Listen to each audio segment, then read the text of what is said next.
राजभवनावर पोहोचल्यानंतरची ही दृश्य आपण या ठिकाणी पाहतोय। तर राजभवनावर दाखल होताच देवेंद्र फडणवीस, एकनाथ शिंदे, अजित पवार यांचं स्वागत करण्यात आलं। आज सत्ता स्थापनेचा दावा केल्यानंतर देवेंद्र फडणवीस आणि दोन्ही उपमुख्यमंत्री उद्या शपथ घेणार आहेत। त्यांच्यासोबत अन्य कुणी मंत्रिपदाची शपथ घेणार का हे पाहणं महत्त्वाचं असणार आहे। मात्र उद्याचा शपथविधी सोहळा हा ऐतिहासिक असेल असं भाजपच्या नेत्यांकडून सांगण्यात येत आहे। तर शिंदे, फडणवीस आणि अजित पवार आता राजभवनावर दाखल झालेले आहेत। राज्यपालांकडे सत्ता स्थापनेचा दावा ते करणार आहेत आणि त्यांच्यासोबतच इतरही मित्रपक्ष जे आहेत त्यामध्ये जनसुरावा करतील। देवेंद्र फडणवीस, एकनाथ शिंदे आणि अजित पवार राजभवनावर दाखल झाले। सगळ्यात मोठा पक्ष ठरलेला आहे यामध्ये भाजप आणि भाजपचा मुख्यमंत्री अर्थात देवेंद्र फडणवीस उद्या मुख्यमंत्री पदाची शपथ घेणार आहेत। त्याआधी राजभवनावर महायुतीकडून सत्ता स्थापनेचा दावा केला जातोय। सत्ता स्थापनेचा दावा करण्यापूर्वी भाजपची विधिमंडळ पक्षाची बैठक पार पडली। यामध्ये गटनेता म्हणून देवेंद्र फडणवीस यांची निवड करण्यात आली आणि त्यानंतर वर्षा निवासस्थानी या तीनही नेत्यांची बैठक पार पडली आणि आता हे सर्वच नेते राजभवनात दाखल झालेले आहेत। राज्यपालांकडे सत्ता स्थापनेचा दावा हे तीनही नेते करतील। सत्ता स्थापनेचा दावा करण्यासाठी तीनही नेते सध्या राजभवनाच्या आतली देखील दृश्य आपण या ठिकाणी पाहिली। तीनही नेते आता सध्या राजभवनावर दाखल झाले आहेत आणि सत्ता स्थापनेचा दावा या ठिकाणी केला जाईल। तर राजभवनावर दाखल झाले त्यावेळेची दृश्य देवेंद्र फडणवीस, अजित पवार आणि एकनाथ शिंदे सध्या राजभवनावर उपस्थित आहेत। राजभवनामध्ये दाखल झाले त्यावेळेची ही दृश्य आपण या ठिकाणी पाहतोय। भाजपचे काही नेते इथे उपस्थित आहेत। तर भाजपकडून आशिष शेलार तसंच शिंदेकडून उदय सामंत हे देखील राजभवनावर आता उपस्थित आहेत। गिरीश महाजन भाजपचे हे देखील राजभवनावर। तर अजित पवार यांच्याकडून सुनील तटकरे, धनंजय मुंडे हे देखील राजभवनावर पोहोचलेले आहेत आणि महायुती म्हणून सत्ता स्थापनेचा दावा या ठिकाणी केला जातोय।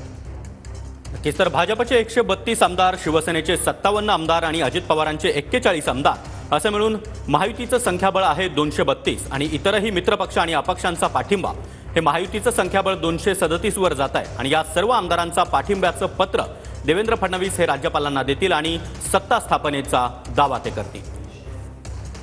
तर तीनही नेते आता राज्यपालांकडे सत्ता स्थापनेचा दावा करणार आहेत। त्यानंतर उद्या आझाद मैदानावर ग्रँड असा शपथविधी सोहळा होणार आहे ज्यामध्ये मुख्यमंत्री म्हणून देवेंद्र फडणवीस तिसऱ्यांदा शपथ घेतील। तर दोन्ही पक्षांचे उपमुख्यमंत्री सुद्धा या ठिकाणी शपथ घेणार आहेत। राज्यामधला फॉर्म्युला तसाच राहणार आहे, एक मुख्यमंत्री आणि दोन उपमुख्यमंत्री। महायुतीमध्ये 3 पक्ष सामील आहेत। तर भाजपचा मुख्यमंत्री होणार आणि इतर 2 पक्षांचे उपमुख्यमंत्री उद्या शपथ घेतील। या सोहळ्यासाठी पंतप्रधान नरेंद्र मोदी देखील उपस्थित राहणार आहेत। सध्या महायुतीकडून सत्ता स्थापनेचा दावा केला जातोय। तीनही नेते राजभवनावर उपस्थित आहेत। राजभवनावर पोहोचल्यानंतरची ही दृश्य आपण या ठिकाणी पाहतोय। तर राजभवनावर दाखल होताच देवेंद्र फडणवीस, एकनाथ शिंदे, अजित पवार यांचं स्वागत करण्यात आलं। आज सत्ता स्थापनेचा दावा केल्यानंतर देवेंद्र फडणवीस आणि दोन्ही उपमुख्यमंत्री उद्या शपथ घेणार आहेत। त्यांच्यासोबत अन्य कुणी मंत्रिपदाची शपथ घेणार का हे पाहणं महत्त्वाचं असणार आहे। मात्र उद्याचा शपथविधी सोहळा हा ऐतिहासिक असेल असं भाजपच्या नेत्यांकडून सांगण्यात येत आहे।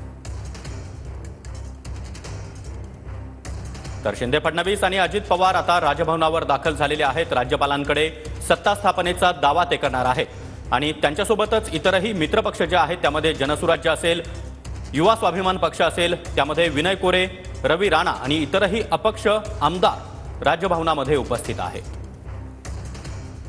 तर महायुतीमधले तीनही प्रमुख पक्षांचे नेते राज्यपालांकडे सत्ता स्थापनेचा दावा करतील।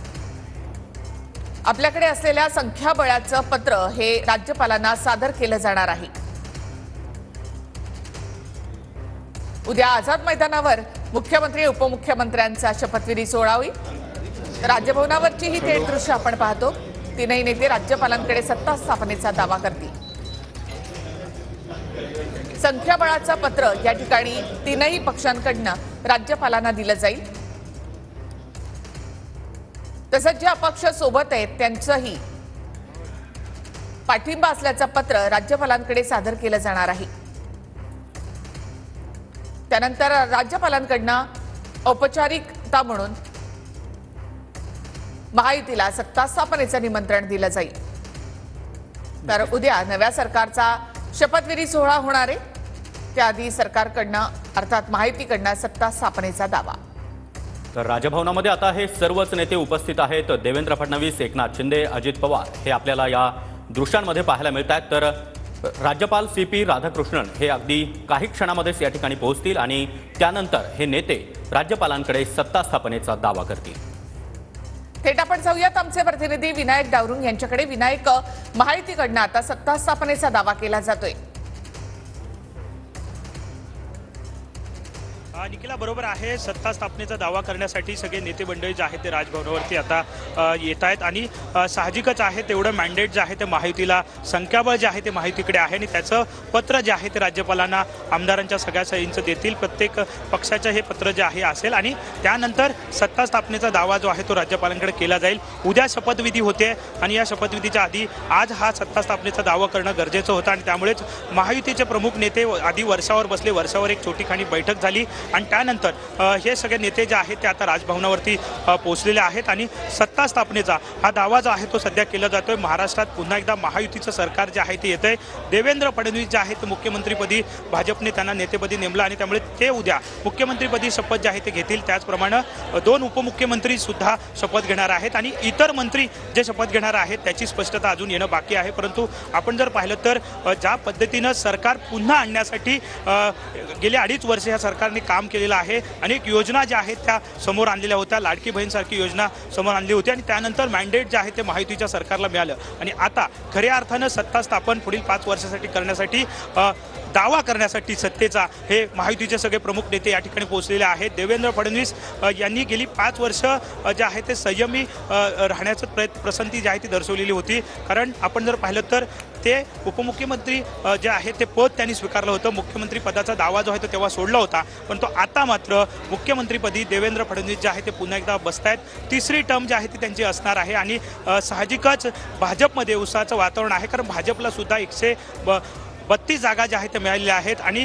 राष्ट्रवादी जे आहे अजितदादांची आणि शिवसेना शिंदेंची, असं तिघांचं मिळून हे सरकार जे आहे ते पुन्हा एकदा राज्यात बसतंय आणि साहजिकच हा दावा जो आहे तो राज्यपालांकडे आज केला जातोय। आमदार किती आहेत प्रत्येकाकडे किंवा एकूण माहितीचं संख्याबळ किती आहे हे सगळं या ठिकाणी राज्यपालांकडे मांडलं जाईल आणि सरकार स्थापनेचा जो दावा जो आहे तो करण्यासाठी ही सगळी नेते मंडळी राजभवनावरती पोहोचलेली आपल्याला पाहायला मिळत आहे। नक्कीच विनायक, आणि महायुतीचा सत्ता स्थापनेचा दावा आपण थेट दृश्य ही पाहतोय। तीनही नेते सध्या राजभवनावर दाखल झाले आहेत आणि प्रतीक्षा आहे ती राज्यपालांची। तीनही पक्षांचं समर्थनाचं पत्र या ठिकाणी दिलं जाईल आणि सत्ता स्थापनेचा दावा या ठिकाणी केला जाणार आहे। संख्याबळानुसार त्यानंतर राज्यपाल महायुतीला सत्ता स्थापनेसाठी निमंत्रित करतील। ही औपचारिकता आहे। सगळ्यात मोठा पक्ष यामध्ये ठरलेला आहे तो म्हणजे भाजप। त्यामुळे भाजपचा मुख्यमंत्री होतो। आतापर्यंतची जी दृश्य आपण पाहिली त्यामध्ये एकनाथ शिंदे मध्ये बसायचे, त्या बाजूला 2 उपमुख्यमंत्री। आज मात्र हे चित्र बदललेलं आहे। भाजपचे मुख्यमंत्री म्हणून देवेंद्र फडणवीस शपथ घेणार आहेत। कदाचित यामध्ये अर्थात उपमुख्यमंत्री म्हणून अजित पवार शपथ घेतील, तसंच शिंदेंच्या शिवसेनेकडनं